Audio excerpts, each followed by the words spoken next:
അപ്പോൾ ചങ്ങായിമാരെ, നമ്മൾ ഇന്നത്തെ സ്പോട്ട് ഇതാണ്. ഇതാണ് പ്രശസ്തമായ കവളപ്പാറ കൊട്ടാരം. പണ്ടത്തെ കൊച്ചി രാജ്യത്തിൻ്റെ ഭാഗമായ തലപ്പള്ളി മുതൽ നമ്മുടെ പട്ടാമ്പി, ഷൊർണൂർ, വാണിയംകുളം, ഒറ്റപ്പാലം ഇതൊക്കെ കവളപ്പാറയുടെ അതിർത്തിയിൽ പെട്ട പ്രദേശങ്ങളായിരുന്നു. സാമുദ്രിക്കും കൊച്ചിക്കും തിരുവിതാംകൂറിനും കീഴടങ്ങാതെ സ്വതന്ത്രമായി രാജ്യം ഭരിച്ച രാജാവാണ് കവളപ്പാറ മൂപ്പിൽ നായർ.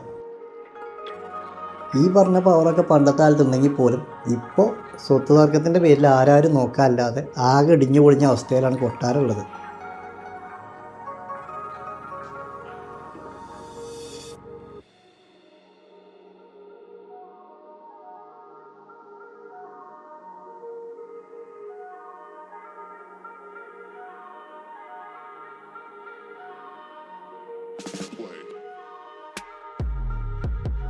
അനന്തഭദ്രം സിനിമയിലെ ഒരു ഷൂട്ടിംഗ് പോയിൻ്റാണിത്.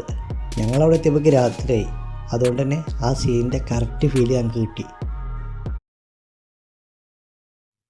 അപ്പോൾ കൊട്ടാരം പാലക്കാട് ജില്ലയിലെ ഷൊർണൂരിനടുത്ത് കവളപ്പാറ. അതുപോലെ കവളപ്പാറയിൽ നിന്ന് ഷൊർണൂരിലേക്ക് വരുന്നതിനിടയ്ക്കാണ് ഈ ലൊക്കേഷൻ ഉള്ളത്. ഇതേപോലുള്ള സ്ഥലങ്ങൾ നിങ്ങൾക്ക് അറിയുമെങ്കിൽ കമൻറ്റ് ചെയ്യുക, ലൈക്ക് ചെയ്ത് ഫോളോ ചെയ്യുക.